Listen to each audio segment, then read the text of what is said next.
All right. Hi, everyone. Welcome. So I have been having all sorts of technical difficulties because first day streaming, that's how it goes.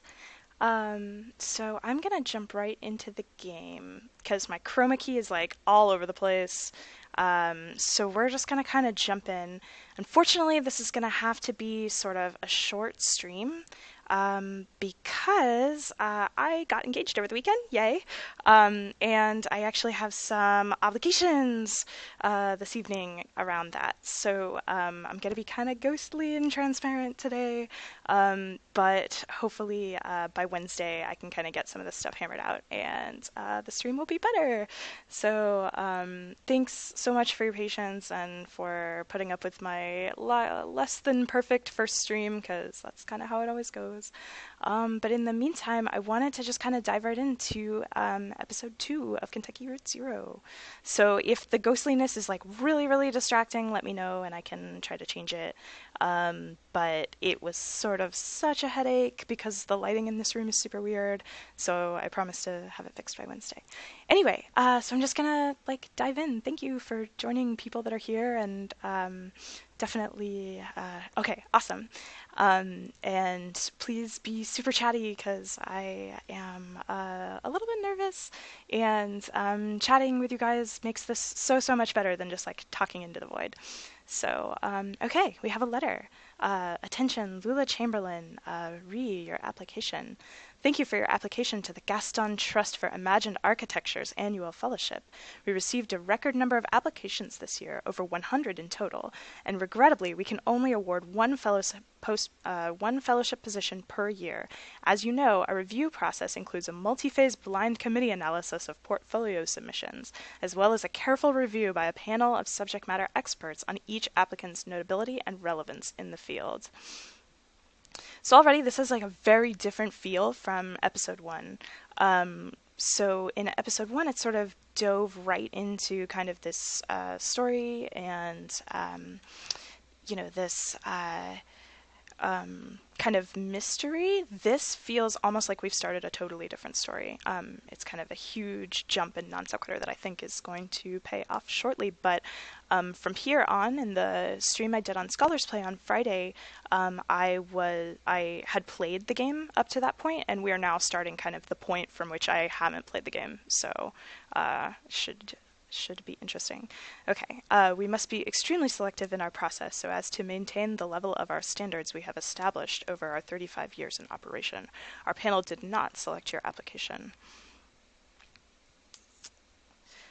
We encourage you to consider reapplying next year. Many young artists and architects reapply for a few successive years before being accepted. Sincerely, Dr. Carl Stone Norton, architect, Gaston for Trust for Imagined Architecture. So I really like that this is a Trust for Imagined Architecture, which kind of feels like it's like leading into something interesting, and also feels a little bit like a commentary on games as a medium and a platform. So in the Scholars Play broadcast on Friday, I talked a lot about this game as it feels like a kind of a play, or like that the pleasure experience of this game feels a lot like the pleasure experience of directing a play as opposed to, say, being an actor and participating in that play. So I am really interested kind of in going from sort of these direct references to theater and these other highbrow literary forms to now tying in architecture as well. Sorry for the condescending form letter. Love your work. Unfortunately, I just do the mail here. That's really great. So now we have kind of our first option. We have the option to throw the letter in the wastebasket or to fold up the letter and put it in our handbag. And once again, this is another choice like the choices that we had throughout the course of Act 1, where the choice feels less like something that you're actually being asked to do as the player, and more feels like something that you're being asked to do to fill out how you think this character would react. So I'm not sure how I feel about Lula. Maybe Lula will fold up the letter and put it in her handbag. Okay. So now I have the option to open a folder labeled proposals or open a folder of writing paper. I don't know, chat. What do you think? So I suspect it's going to react in the way that a lot of the choices so far have reacted, which is to tell us that it doesn't actually matter what choice we make. Um, but I'm curious if you have an opinion. Writing paper. Okay, let's do it.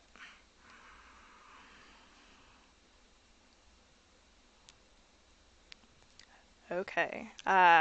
So to ourselves quietly, dearest Robert, thank you for your kind note. Or to Dr. Stone Norton, in regards to our own imagination. I think I will go for thank you for your kind note. Um, I think I'm just maybe role playing myself as a grad student a little bit. As an academic, you sort of deal with a lot of rejection letters. So, in some ways, this is actually kind of hitting very close to home. Okay, so dearest Robert, thank you for your kind note. Though it has been years since my name appeared in a gallery program, except as an occasional dusty curiosity in a group show, or as the impertinent subject of some misguided retrospective. Yeah, totally. I continue to something something gratitude. Yours in situ, Lula. Um, so this is kind of interesting because what we're doing here, or what Lula is doing, is kind of we're getting some backstory, basically. As we're writing this note, this is another moment that I talked about a lot on Friday where even though we as the player presume that we are kind of controlling these characters, um, there's this distance between what the character knows and what I, as the player, know. So what this is actually doing is now giving some exposition for me, the player, to kind of understand what's going on here. So now I know that Lula is, previously a very prolific or potentially successful architect. As evidenced by the fact that she's been in gallery programs and has even been the subject of retrospectives. And yeah, the office background is really great. So previously we've had a little bit more in terms of like visuals, and then and had the text kind of around the visuals, whereas this is kind of like giving us the visuals in the background, which I suspect we'll be able to control in a moment. But I love the idea that it's kind of bleeding through this sort of like opening text that we have. Um, Rick asks if we're busy. Um, and I think we want to talk to Rick, so I'm going to go ahead and say, how are you, Rick? Rick says, I shouldn't complain, so did you get my note? And we can now ask which note, about the office party or about the proposals. And the additional line here also kind of feels, a bit like we're defining a little bit how this character is. So we can choose to say we're going to stag, or we can choose to mention the proposals. So let's talk about the party, because I don't particularly want to talk about the proposals just yet. Oh yeah, I didn't mean, hey, I'm probably not going anyway. Lots to do, a lot of new drafts, so how did your application go? I was in the mailroom and I saw you got a letter back.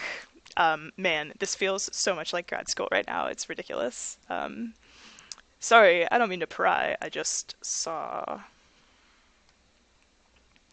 It's fine, Rick, I'm not going anywhere.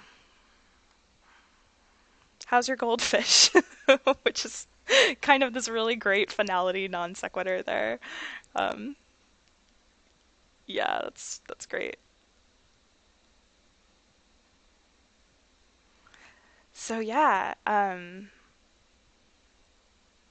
Bureau of Reclaimed Spaces. How interesting. Um, okay, so now we have something that feels a bit like where we actually left off. I love the idea of the Bureau of Unreclaimed Spaces. Just kind of like as we're talking about these kind of virtual spaces. And, I talked a lot on Friday about the framing of shots and how this feels very much like a theater space, and feels a lot like kind of this theatrical production. And now with architecture and with, the Bureau, this is kind of like really intentionally evoking this idea of space and virtual space. And, you know, I suspect we will see a bit more of how those things are kind of interplayed. So let's talk to Shannon. So here we're Conway again, which is what we were in the first act. Didn't we just pass this place? Maybe someone here can point us in the right direction. This also it seems to be of a different time than when we left off. I don't think the Zero operates like the roads we're used to. I don't understand it either. So, what is this place?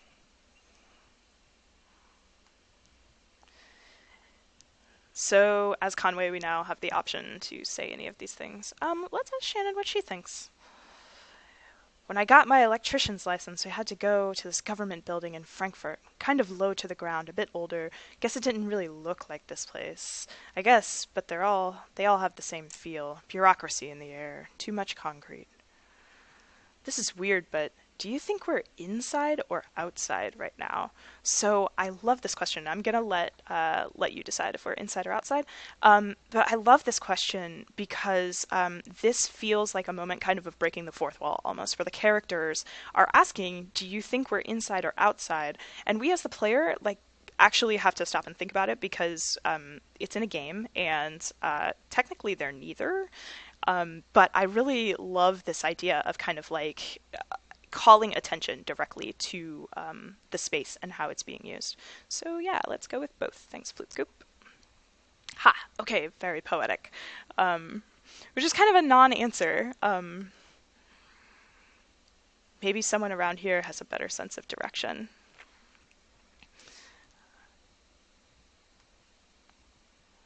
Nice. And I talked about this a lot on Friday, but I absolutely love this idea of being able to talk to your dog. Get a good rest in the truck, or we can ask if this leg is kind of stiff now. So yeah, let's talk to the dog. Did you get a good wreck in the truck? And I absolutely love that. Like, of course, the dog doesn't talk back, and we just have these like continual options for how to, whether we want to speak to our dog and what we want to say. And again, this feels more like it's sort of building us as a character as opposed to like actually unlocking anything in the story. But yeah, I know you love a drive.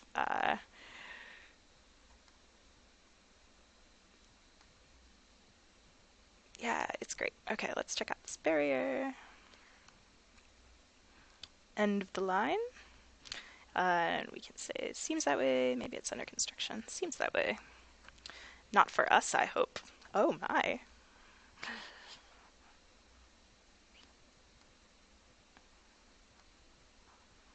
Okay, and now we have a chance to explore the space.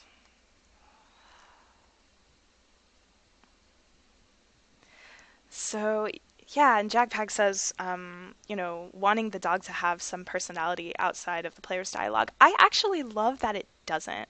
I really love, that, like, it really, the dog is just a reflection of us as the player and what we say to it. Okay, so I can't go down these steps here. I'll walk over to the barrier. All my movement is so kind of stiff.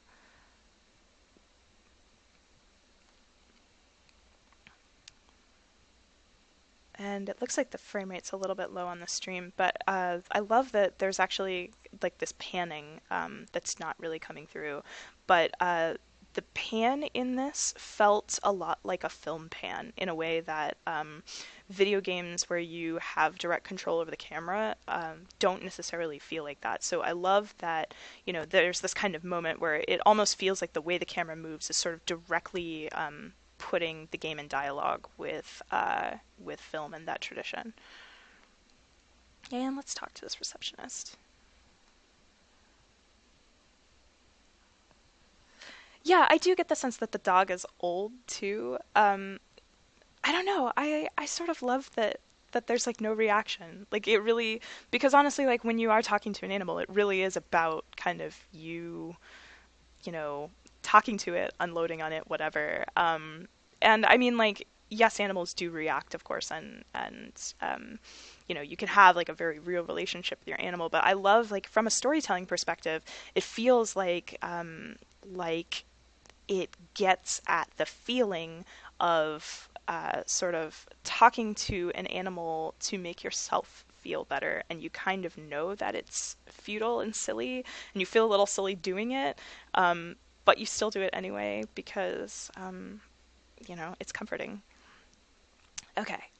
Well, here you are. Better late than never, I guess. Just unload the whiskey over there by the elevator. I'll figure something out. So we spent all of Act One. I had actually kind of forgotten this until she said this. But we spent all of Act One basically trying to find the zero so that we could deliver a shipment. And this is kind of, I think, some dialogue reminder to let us know that, like, hey, yeah, this is what you were doing. And so we can say, actually, we're a little bit lost, or we can say, as Shannon, want to settle a bet. And I like here that it's giving us the option of who says a thing. So I'm going to go with Shannon. I'm actually pretty busy, but sure, what's up? And again, you have kind of this option of which one you want to kind of be like taking the lead on this. So yeah, let's ask. Can you be inside and outside at the same time? Wow. Okay. Is that like a philosophy thing, or are you just lost? And that's such an interesting way to put it. Like, or are you just lost? Because like that in itself could be interpreted as a philosophical question. So I sort of love this like this answering philosophy with philosophy. So yeah, let's say it is a little bit philosophical. Huh. Okay, I wouldn't say you're dressed like a philosopher. um, yeah, and we can sort of choose this like semi-offended sounding response, or kind of this like acquiescing response. And I think I'm gonna go with the nicer one. Just a hobby then. I get it. Take care of the heating and cooling here. Watch the front desk. But at home I do watercolors. And I really love that. Like this really lovely kind of moment of, yeah, we all do something and then have like our artistic creative pursuits on the side. I say as I am doing a Twitch stream to analyze games. We're supposed to have a little celebration here at the office, but the whiskey never showed up. I saw your truck and thought, but you don't really look like one of the boys from the distillery anyway. And so yeah, we can sort of ask any of these things, and I'm kind of curious what she's celebrating. So, oh, the less I understand, the better. When I'm here, I keep the fans turning for the fan is hot and listen for the bell. When I get home, I'm a different person. I don't have to think about it. I just paint. Um, so yeah, that's kind of okay. Well, it's clear you're new to the territory. I expect you just mean to be passing through. Um, and so again, we can be Conway or Shannon. And I think in this particular case, I'm going to be Conway. Dogwood. Nope. You're going to need to talk to someone upstairs about that. One of the map clerks. But first we've got to get you in the system, so you'll need an appointment with one of the ingestion clerks. Oh, that sounds ominous. Rick has booked proofreading drafts all afternoon, and Wanda's out on a site. Let me go make some calls and see if we have anyone free. There are some books over there in the waiting area. Just take a look around. So, and that's kind of an interesting paragraph there too, because proofreading drafts is kind of an interesting profession or thing to be doing for a place that we're delivering whiskey to. So, yeah. Have you seen our grotesques? Oh my. Alright, so let's take a look at the windows.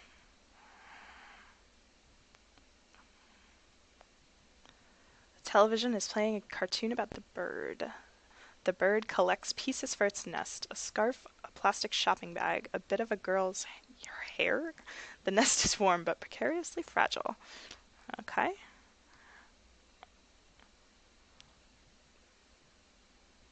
Television is playing what looks like a nature documentary. A hermit crab scuttles across a beach. Its shell is an awkward shape. It must have once belonged to a different crab.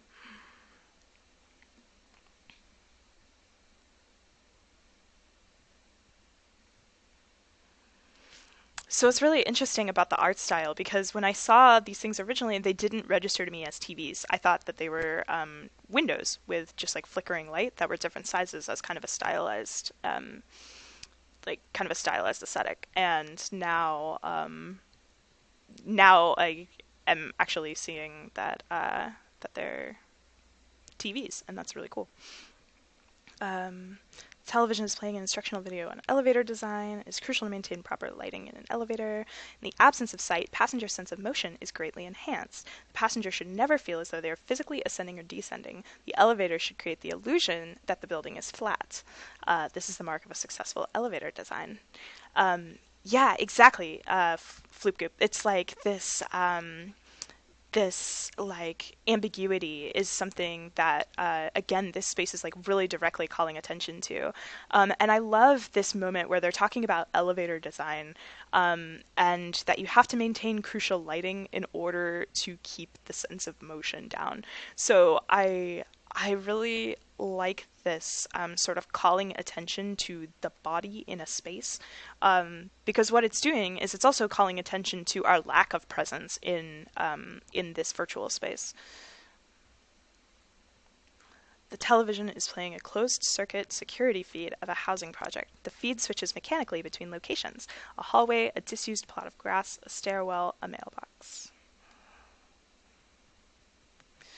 And I also would point out like how the way that the game invited us to kind of walk over to the reception desk without giving us the opportunity to look at these TVs, and then as we're walking back, has kind of fed us these TVs one at a time, is also sort of feels a bit like the designers are trying to get us to look at these in a particular order. The television is playing a silent video of an empty theater. A microphone sits in the middle of the stage. The lights are slightly dimmed. The speakers hum impatiently. And again, the writing in this game is just so incredible. It really is kind of like textbook poster child for writing with five senses. And it really just makes the world really rich and interesting in a way that would have been expensive to have happened photorealistically. Also, I didn't notice this fishing pole off the side, if that's what that is.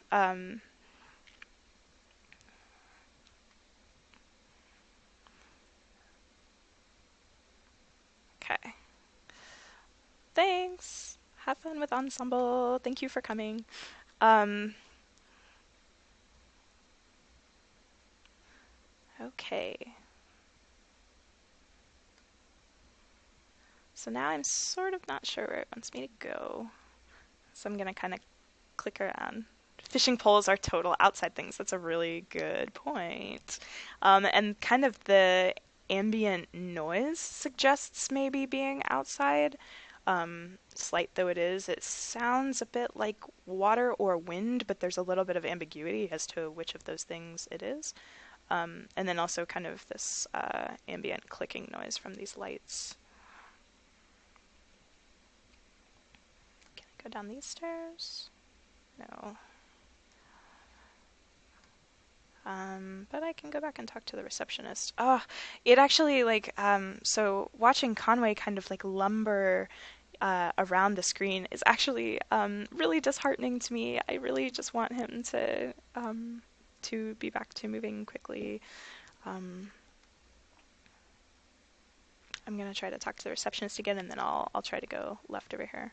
Oh, good. I thought you'd left. People can be so impatient. You never know. Oh my gosh, I absolutely love this game sort of playing with those expectations that you have as a player. Okay, well, I have you meeting with Lula Chamberlain. She's a senior clerk and doesn't usually handle the ingestion process, but she's the only one with room on her plate this evening. My schedule says she's on the 5th floor reviewing some diagrams. So this is the tie-in to the previous scene, and you sort of expect, as you would in a play, to have kind of these scenes and characters meet up, but there is always that uncertainty when you switch from one scene to another, what the significance is going to be and how those things are gonna play out. And the elevator is just on the left there, 5th floor, so also giving us a little bit of direction.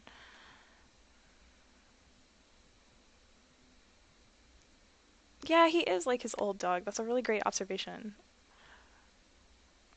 Let's take a look at the books. 3 books are piled on the table: a service manual for a sewage pump, some architectural plans for a bungalow, and a slim collection of Japanese death haiku. An envelope is protruding from the bottom of the stack.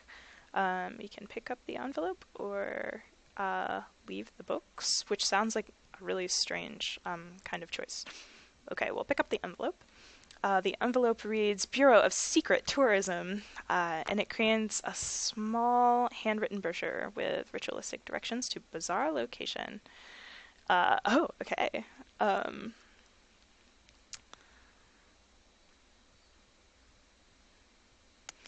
Also, I'm just noting the people up here. Secrets. Okay, chat, you're not allowed to let me miss secrets, so if I'm like about to miss a thing, please let me know.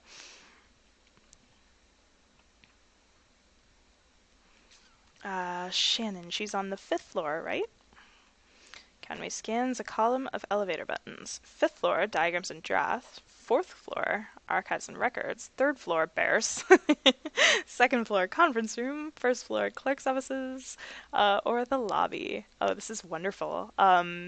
So I'm having a moment. I want to do kind of the Zelda approach here and not necessarily go straight to where I think I'm supposed to go. So yeah, let's try the 1st floor.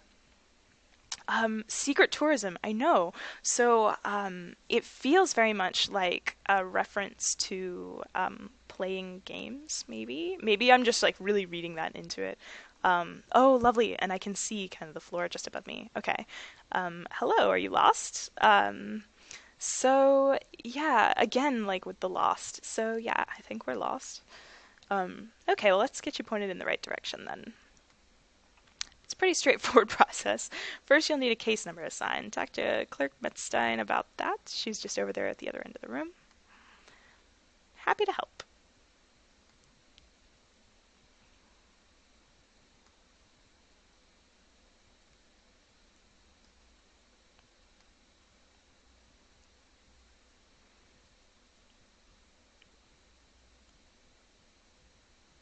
Hi, how are you? Fine, thanks. Just need your ingestion card and a list of your last 5 permanent addresses. Um, uh, okay. So it's interesting here because it feels like the choices that it's giving me are very much this dichotomy between like feeling like it's solving a riddle and also feeling like there's content that I as a player want to explore. And so I'm feeling like a bit of tension with the way that this is sort of laid out. Oh, my sheet has 5 address boxes. It says to fill everything out. Maybe if you fill out transient subsheet, we can still get it processed. Go talk to Clark Bohm and he'll get you set up with one. Oh, yeah, I definitely feel like I can see where this is going. Okay. Yeah, and it does feel like Conway is more passive here. And it also feels like, even though when I click to move, it's kind of Conway that moves first and Shannon that follows, it still feels like I have been given, in the choices I've made, been given the opportunity to like shape Conway being sort of more passive or more aggressive. Um,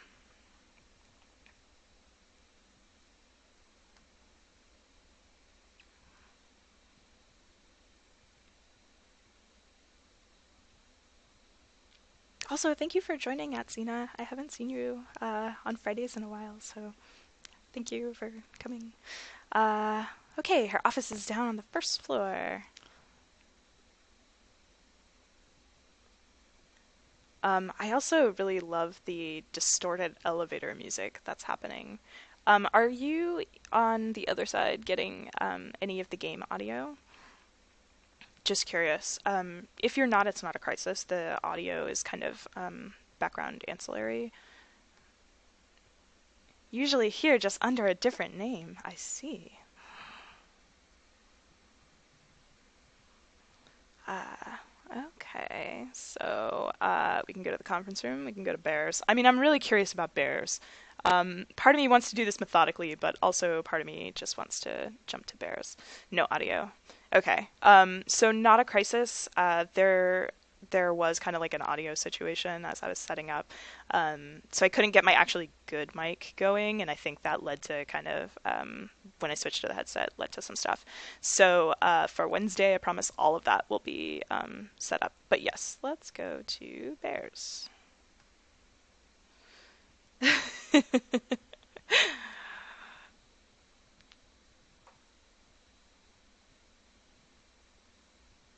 Oh my god, they're so cute. Oh my god.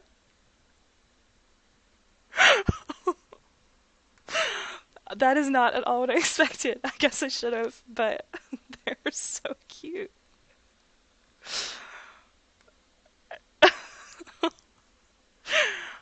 Oh my gosh. This is amazing.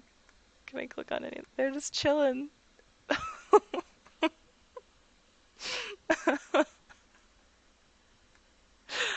Oh my god, that's so great. And their little heads move.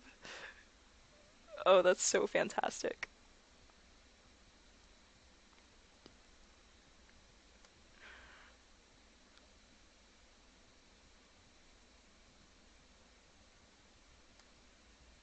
Oh my gosh. Okay. Oh, I'm gonna get back on the. Wait, where am I going?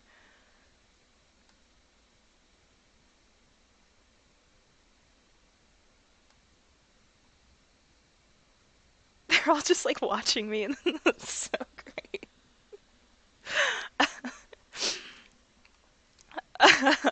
Love it. I love it. Okay. All right. I guess I will go down to two now. That was just delightful. Uh, So I'm not really sure what to make of that from kind of like a an artistic standpoint or like why were those bears there, but it was really delightful. I really loved it. So I'd really love to chat if you have any like thoughts on the significance of bears or if it's like something I'm gonna come to, then by all means I'd love to hear your thoughts on that.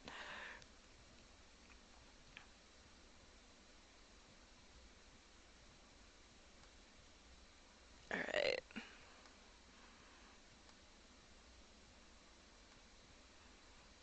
And then conference room, just a bunch of people with ties having a meeting. It's cool. They all just kind of stop and look at me. I can't really interact with any of them, which feels like kind of an appropriate reaction. um, but yeah, it's like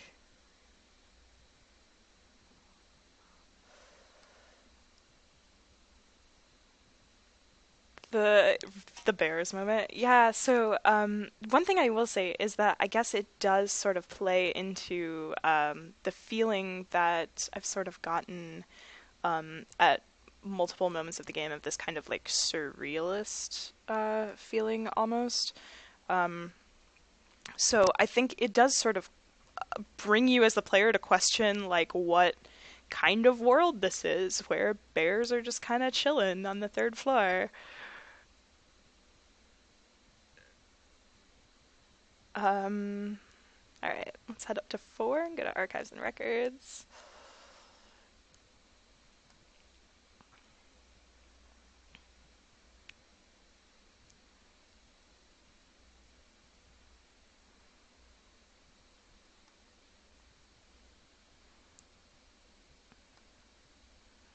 Okay.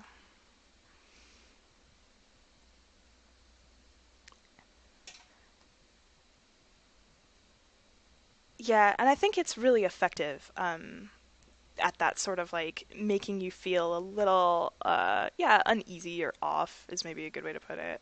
Um, yeah.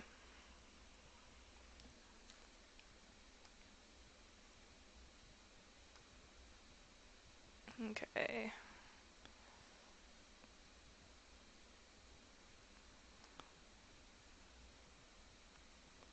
Records.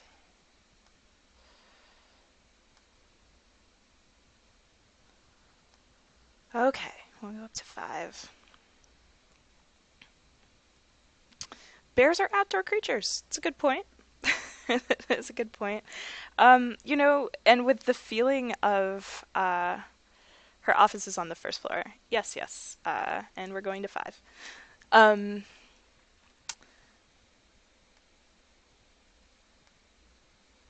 yeah, it's a good point. And with the indoor outdoor thing, we're taking an elevator, which has kind of this, indoor feel.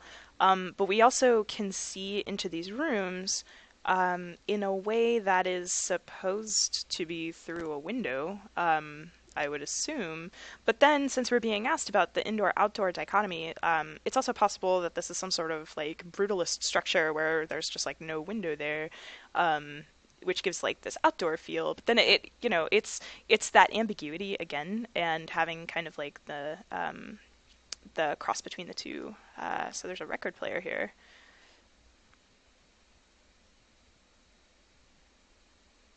Okay. So clicking on the record player has kind of changed from this like looped something is wrong kind of music to now something that sounds like classical music but like slightly distorted. And I'm going to talk to the clerk. Greg is hard at work examining some diagrams, measuring angles with a plastic protractor and occasionally scribbling numbers in a small leather notebook. Can I help you? Don't answer that.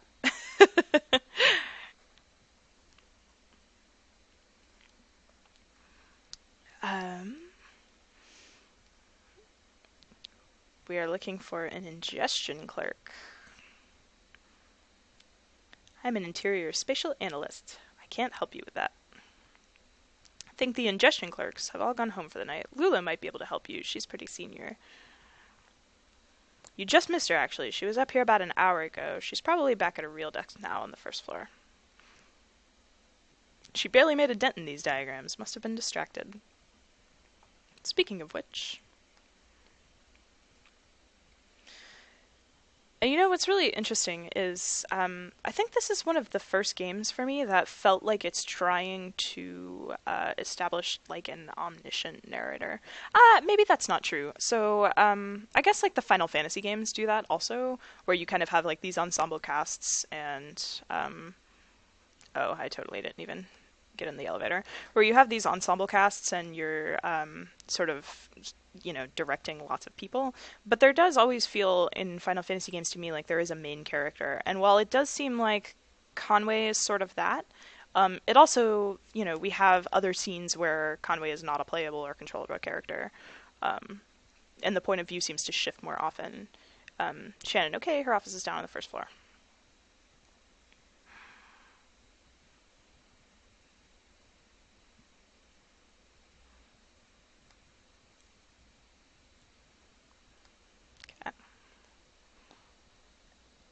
And I'm like getting smiling and excited, like just to pass the bears. They all kind of look to the elevator. That's great.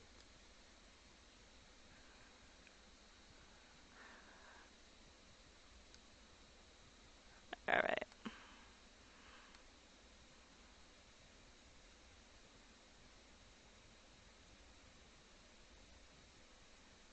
Okay. Cannot click on anybody here.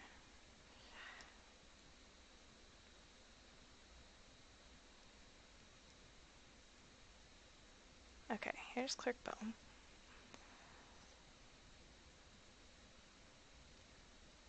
Howdy, here for a transient sheet? No problem. Rummages through some papers on his desk. Happy to help. He opens a few folders and quickly closes them. Looks like I'm out, but I know there are some back in the archive. You'll have to put a special request with Clerk Macmillan. She's the document czar. Straight back at the end of the office there by the file cabinets. Yeah, let's cut through it. Oh, no, that's her right there, in the cardigan. Okay.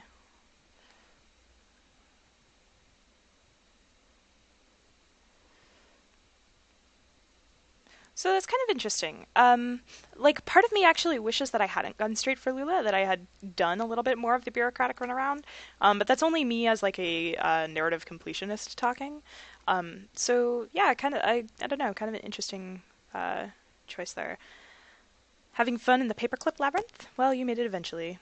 You look exhausted. I'd offer you my seat, but my ankles are turning on me. Um, So we have kind of this, we can, as Conway, ask, these sort of small talk kind of questions, or cut right through with Shannon. And yeah, I agree with kind of the earlier comment that it is interesting that Conway is the one sort of being passive here, and Shannon is very just like cut through it. So yeah.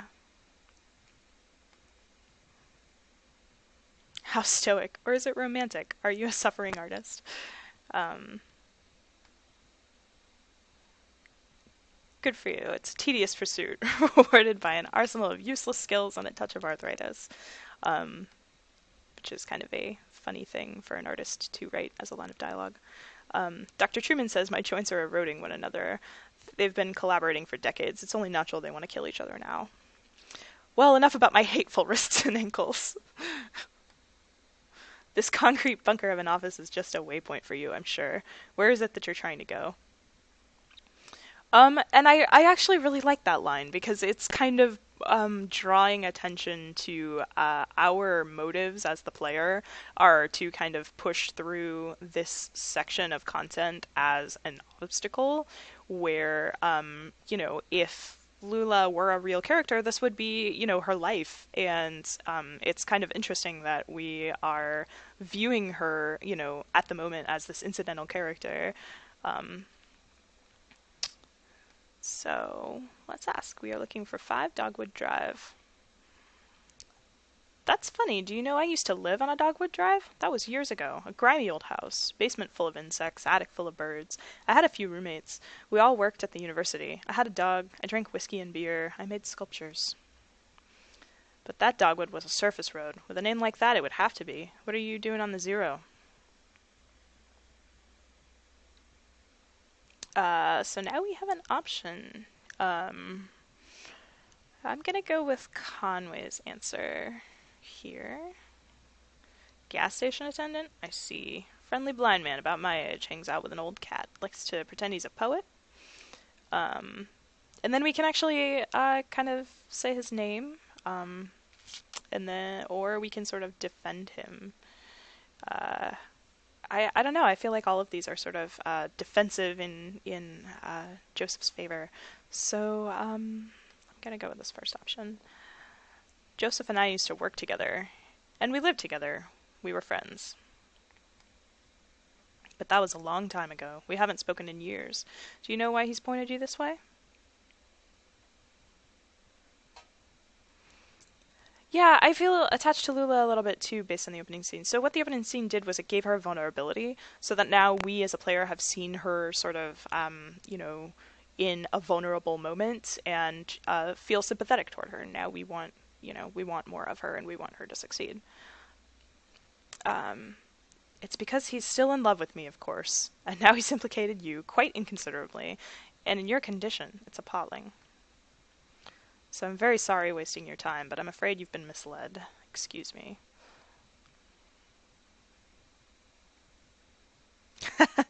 Yeah, so I think I'm gonna leave this question for chat.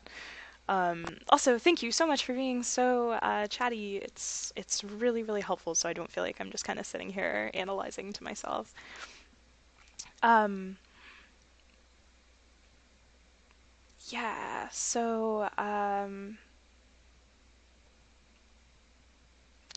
as choices are sort of designed, I feel like the choice. Okay, let me start that over.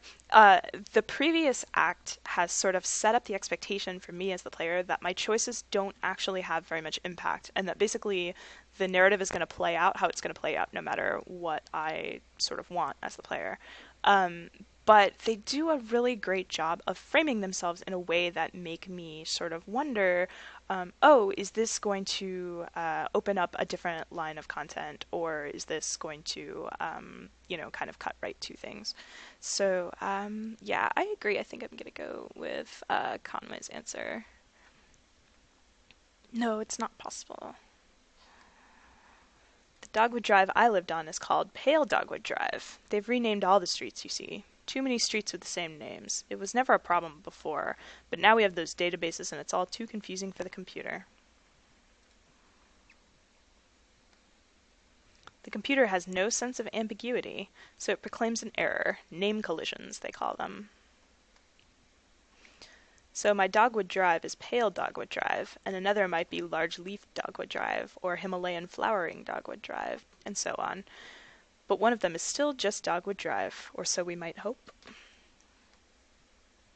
It's really a matter of consulting records, of which we have an abundance here.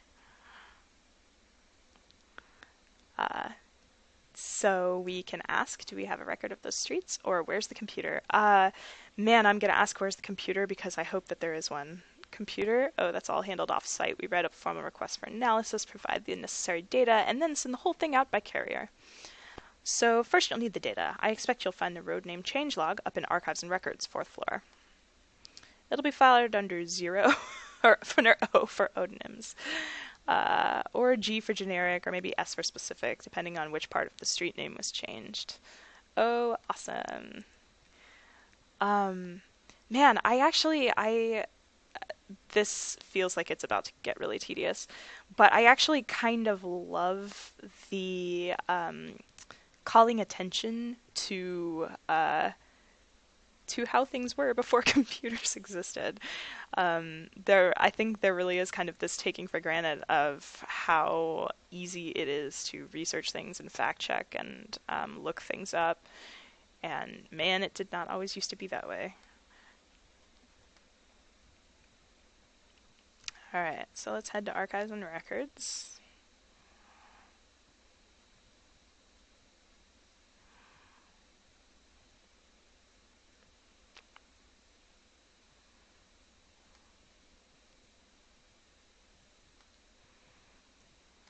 Okay, take a look at the documents. Documents. Okay, Shannon says, damn, this place is a mess. Okay. Take a look through that logbook, I guess. Maybe there's some kind of system to all these boxes. I'll just start digging. The small logbook has a smart leather cover. A few notes are scribbled on the inside covers. Most pages are just lists of titles, names, and dates.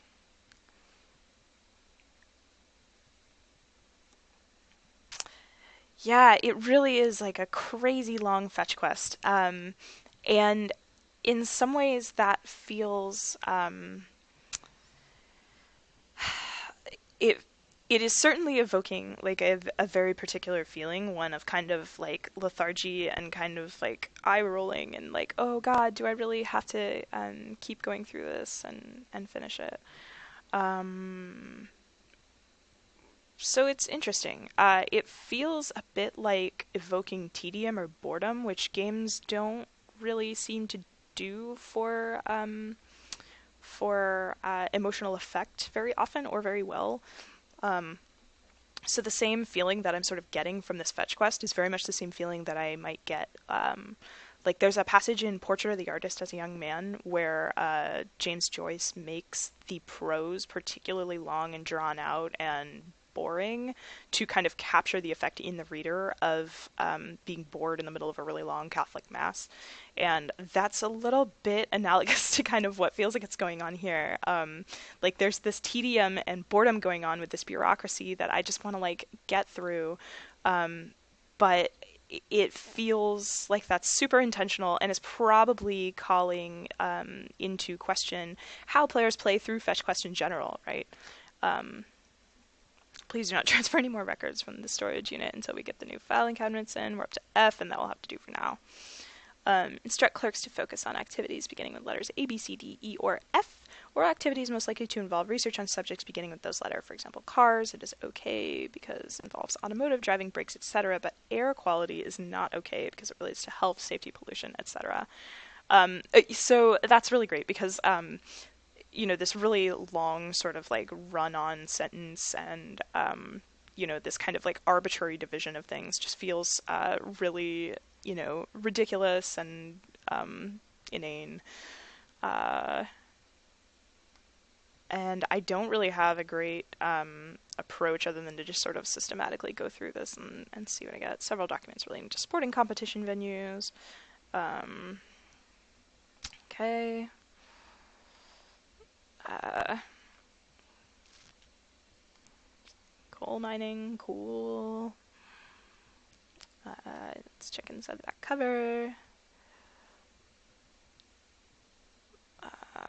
Okay. Now we have more pages to look through. Uh,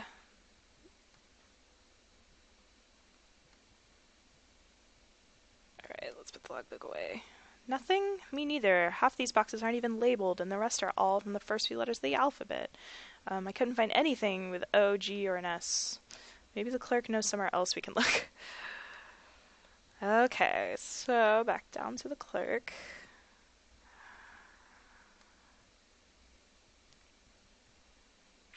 Yeah, the poor failing antique shops. And there was a moment in Act One also where we found a book on the road that felt very parallel to the story as it was being told. That ended with an amputee man um, working in an antique shop. So we kind of get this like refrain and foreshadowing and things kind of being repeated.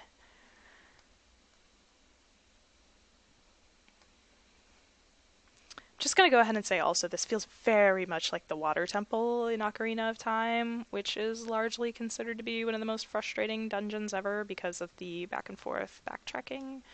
Um,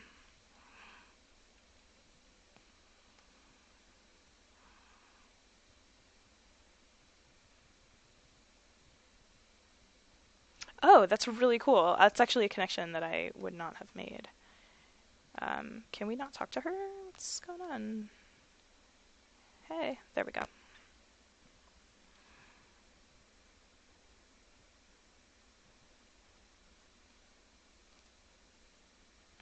Nothing? That's unfortunate. Well, they must still be in transit.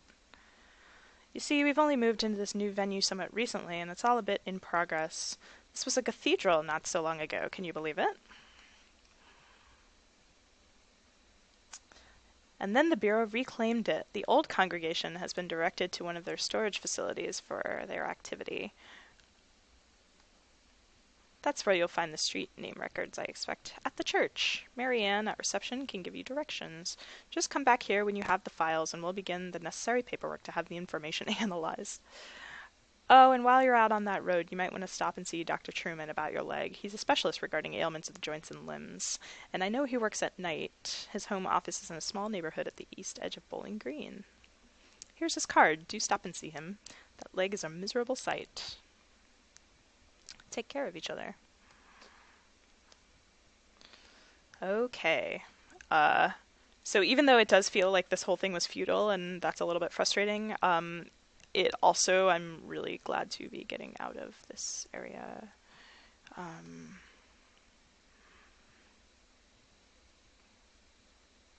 Sad to say goodbye to the bears, though. Bye, bears.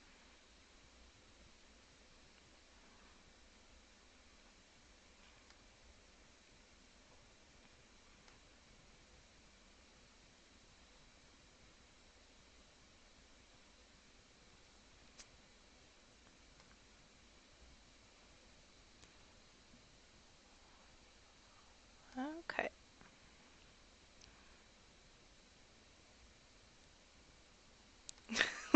We do love you. You're adorable.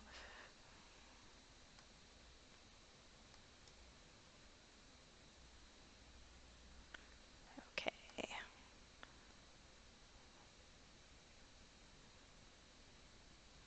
Get what you need. Uh, And ooh, so in this one, Conway's answer actually feels like the one that's going to be more direct. So I'm kind of interested. Funny enough, even though she's saying be straight with me, this feels like the answer that's going to take us kind of in the most roundabout way. Um, just another office, just another job. But you kicked out a congregation to set up your office? I wasn't here for that, but yeah, I get where you're coming from. Still, I wouldn't judge until I'd seen everything. They've got a new church now. The Bureau set it up for them out of some of their old storage space. I'm sure it's very nice. Go see it for yourself. Just get back on the zero and drive until you hit the crystal, then turn around. It'll make sense once you get on the road. You can handle it. So it is really interesting. I feel like all of the directions I've been given in this game do not make sense from sort of a logical direction standpoint. And, more of them do sort of make sense once I'm on the road. But this feels like yet another example of kind of this surreal space that feels kind of not really possible.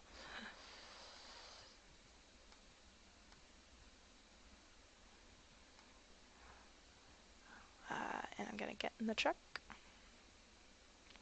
And then, like I said, this is going to be a short stream, so I probably only have another, 10 minutes or so. And then I'll be back on Wednesday and have kind of a longer, normal stream then. But yeah, today is special. Okay, so they head back into the night. And then this feels kind of like just flavor text that will get me to the same answer, but I kind of love that it gives me the chance to do that. Yeah, frequent streams. I'm really excited about this. So I talked a bit about it at the Scholars Play stream on Friday. Yeah, and really good point about The Shining too. It does kind of have that feel.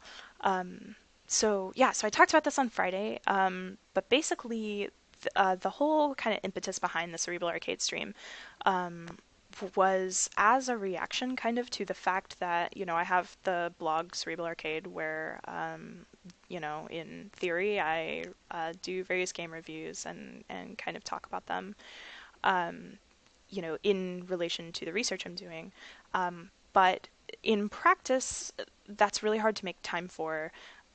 And Scholars Play has been fantastic, but also doesn't really allow to dive more deeply into games because we really only have 2 hours, and then we play a different game every week, and we only stream once a week, so it's kind of hard to carry over. So this is kind of, a carryover from Friday's Scholars Play stream, which is cool. But then I can also kind of continue some of these games. I can stream for longer because I'm not sort of worried about being kicked out of a conference room or something. And, can kind of play games for as many continuous sessions as I want without feeling like I'm boring people by playing the same game for a month straight or whatever. So yeah, I'm really, really grateful for you guys joining me on my first stream while I kind of work out the kinks and get the tech working and all of that. And yeah, I really appreciate, you guys being here. Okay, so now we have visuals that are very reminiscent of the visuals we had in Act 1. Yeah, and I will be able to talk about different things, which is cool. And also, since this stream is not sponsored by the institution that I work for, it also does give me a little bit more freedom in terms of stuff to say. Ooh, I love that the wheel is getting kind of distorted. Ooh, and there's 3 dimensions. Wow, okay, that's really cool. Okay. This is super cool. So I love that this is really reminiscent of the interface that we had in Act 1, but feels very different. I love the background kind of squiggles as a way to orient us to what direction we are facing. Yeah, this does feel really beautiful. So the crystal is here. I kind of just want to go up this this path and explore a little bit to kind of see how far this goes. Self-storage. Cool. Okay, and so theoretically we're sort of back where we started, but we aren't actually. So that sort of speaks to the fact that we're in multi-dimensional space, which is cool. Okay, so I'm going to go back and explore some of this stuff. We'll get back to you, self-storage. I want to check out the crystal. So yeah, this is super, super interesting. Again, like the theme of this area seems to be like playing with the impossibility of space.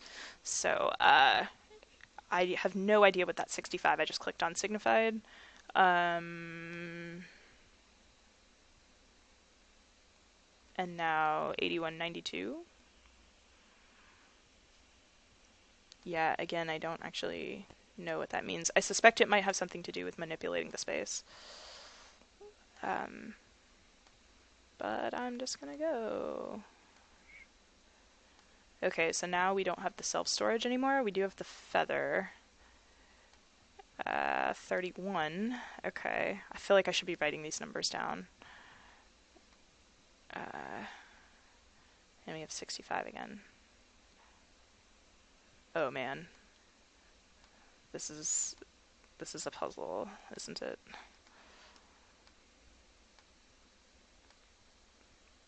Cactus, feather. So I'm interested in the symbols that it's chosen. The TV. So funny, I got a different one. And now those directions to go until we got to something that I should have been paying more attention to and then turn back makes a little bit more sense. And I'm going to kind of keep going and exploring a little bit before I turn to my logbook. Although if I keep exploring too much more, I will run out of time and have to start back here. Feels a bit like a spider web too. Yeah, it does. So there were a lot of things, and maybe this is, maybe I'm biased because of my my background, but there were a lot of things in Act 1 that felt very much like they were recalling hypertext. And this passage in particular also feels like it's pointing out like digital space as kind of like being making impossible space possible, right? And like that feels very much like a theme. Okay, and we're back to blades. All right. So, rocking chair. That is now changing my perception of how this goes. Okay, so I was hoping there would be things to interact with, but it seems like most of the things are just kind of to whoa. Okay.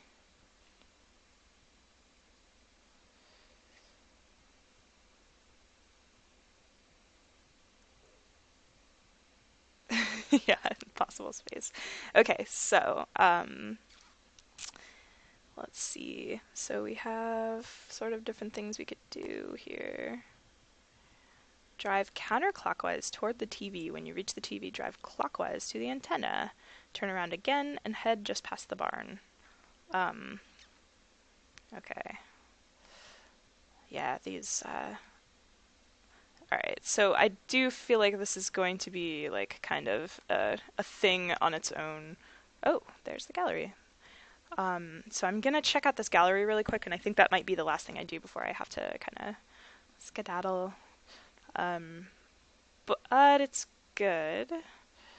Okay. The brochure describes the place as Gallery of Mislaid Futures. Ooh, that's really beautiful, but a little disconcerting. Abandoned on lonely highways as American industrial design shifted its gaze to the intangible. It is a large warehouse full of oddly shaped vehicles, blimp-like rusted vessels, mostly painted in a dull green that has now faded toward brown. No path has been carved to navigate between them, and many have been damaged enough to leave menacing bits of metal running jaggedly through their small open spaces. It's all a visitor can do to stand at the edge of the building, neck craned trying to get a glimpse of something. Is it gone now? Now it's gone. Okay. Um, yeah, I'm not really sure what to make of that passage, honestly. Um, but yeah, so I am okay. H frame is like totally new. So it's interesting because all of these shapes are sort of evocative of like this barn and like this sort of like farmhouse aesthetic. That this game has actually been using kind of like the country horror aesthetic to really great effect so far. Um, so I will probably stop there for tonight. On Wednesday, I will be streaming again and actually start the stream promptly at 6, and we'll have some of like the technical stuff worked out. Um, so my green screen and alpha should be a little bit better, and also should have my actual good mic with some compression on it hooked up, and that will make the sound better. And then you could hear game sound and all of that stuff. But I did want to make sure that the first stream actually like happened. Because it's so easy to sort of like put it off and wait for things to be perfect, and then they never are. So I kind of just wanted to get the ball rolling and then sort of incrementally improve each stream as we go. But I'm really, really grateful for you guys for joining, and I really hope that you will join me on Wednesday, and we will continue playing. So thank you. I'll see you later.